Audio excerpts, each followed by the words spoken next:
The first winter storm of 2025 was deadly and disruptive, killing at least 4 people, shutting down roadways in the Great Plains, leaving thousands without power and producing record snow in the Great Plains before aiming its destruction at the dense cities of the East Coast. It started as a typical low-pressure system moving from west to east, but it quickly established its bona fides as a snowmaker in the Rocky Mountains before it helps pull cold air into regions as far south as Dallas on Saturday. By Sunday, areas of Kansas and Missouri hadn't had so much snow in a decade or more, officials said, with Kansas City, Missouri, last registering 10 inches or more in 1993, city manager Brian Platt said.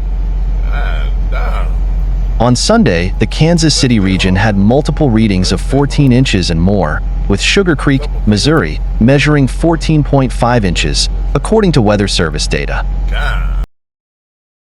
Authorities in Missouri urged motorists to stay home as they shut down roadways endangered by snow, ice, and low visibility. Officials in Washington, D.C., said most non-emergency federal employees who work in offices should stay home today. Many public school districts across the storm's path closed down in class instruction. The number of customers across the plains and parts of the Midwest, the South, and the Mid-Atlantic without power nearly 230,000 tonight, with the most 57,881 in Virginia. Cleaned up my car off. Storm-related deaths included that of Everett Carter, 61, a public works employee who suffered a fatal injury while he was involved in snow removal, officials in Jackson County, Missouri, said. 2 people, Nathaniel Boyd, 24, of Wichita, Kansas, and Whitney Almond, 26, of Clearwater, Kansas, were killed in a weather-related crash in southwest Wichita yesterday, the Kansas Highway Patrol said. A man yet to be identified whose body was found this morning most likely died as a result of the cold weather in Houston, the Metropolitan Transit Authority of Harris County said.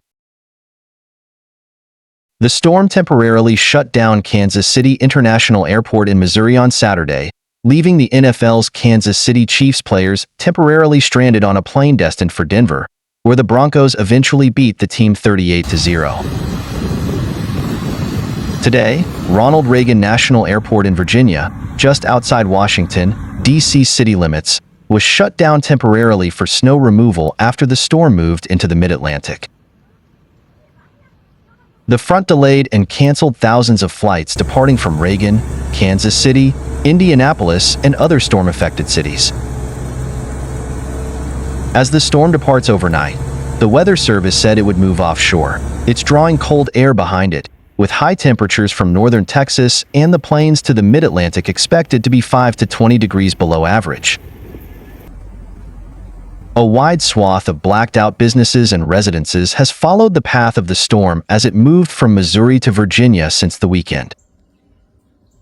Utility Tracker Power Outage U.S. data show nearly 230,000 utility customers in 7 states remained without power as the storm was expected to exit off the Atlantic coast overnight, with cold air forecast to fill in behind it. The National Weather Service said today that high temperatures from the Great Plains to the East Coast were likely to be 5 to 20 degrees below average in the wake of the blizzard-producing front. The state with the most customers without power tonight is Virginia, which had 57,881 utility clients in the dark, according to PowerOutage.us. It was followed by Kentucky, 37,786, and Indiana, 37,214, the tracker's data show. The marvel of air travel has its costs, and one of them is enduring a blocks-long security screening line required for departing passengers at Kansas City International Airport in Missouri today. The airport was subjected to a weather-related closure Saturday, and it has continued to feel the effects of a blizzard-producing weather system that has moved into the Mid-Atlantic and the East Coast tonight.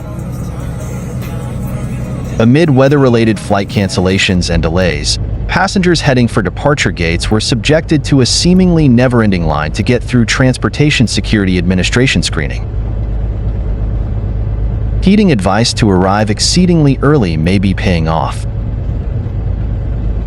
The airport was the source of 60 canceled departures and 53 delayed flights out of the facility, ranking it 7th in the country for cancellations and delays, according to Flight Tracker FlightAware. As the storm heads east off the mid-Atlantic, a deep chill has settled in along the eastern two-thirds of the country, with temperatures forecast to remain 10 to 20 degrees below average through midweek. Little improvement is expected after that. Temperatures are still forecast to stay below average through the end of the week. Tomorrow will be blustery across the Northeast, with favorable conditions for lake-effect snow downwind of the Great Lakes and some upslope snow in northern New England. Meanwhile, meteorologists are already keeping an eye out for the next winter storm, which could come Thursday through Saturday. While there is still high uncertainty about exactly where the heaviest snow could fall, the trend is for wintry precipitation to hit areas from Texas to the mid-Atlantic. Two-thirds of the U.S. in temps 10 to 20 degrees below average continued. The storm is expected to develop Thursday over the southern plains, where rain, snow, and ice could break out in cities like Oklahoma City and Dallas, as well as Little Rock, Arkansas, overnight into Friday. On Friday, the storm is forecast to move east, bringing rain and storms to the Gulf Coast and the southeast and snow to the Ohio and Tennessee valleys. Nashville, Tennessee, may get snow. And on Saturday, snow could hit parts of the mid-Atlantic and the Northeast, but the track of the storm is still largely unpredictable. The Missouri State Highway Patrol responded to calls for over 350 crashes and over 1,000 stranded motorists as the winter storm barreled through yesterday. Overall, there were over 2,000 calls for service through last night, including one death. The storms have caused electrical outages for hundreds of thousands of people, with nearly 320,000 customers without power as of 2 p.m. Eastern Time, according to Outage Tracker Power Outage, U.S. States spanning Missouri to Virginia reported tens of thousands of outages apiece. Texas also reported some outages, with 5,931 customers in the dark. Virginia had the most customers without power, 90,790. At least 4 people have died in the winter storm that hit from the central part of the country to the mid-Atlantic yesterday into today.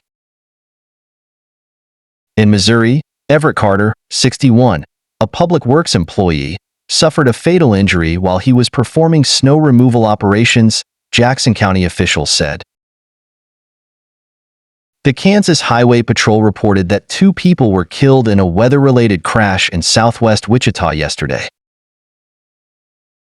A GMC Yukon SUV was heading south on I-235 when it began rotating because of the weather. It went down an embankment, rolled over an unknown number of times, and ultimately landed upright. Both occupants were unrestrained and ejected from the vehicle, the Highway Patrol said. The victims were identified as Nathaniel Boyd, 24, of Wichita, and Whitney Almond, 26, of Clearwater. In Texas, a person was found dead because of cold weather at 6700 North Cesar Chavez Boulevard near Canal Street in Houston around 7:30 this morning local time, 8:30 a.m. Eastern Time, the Metropolitan Transit Authority of Harris County said. Metro Police are investigating the case as the body was found directly in front of a bus shelter.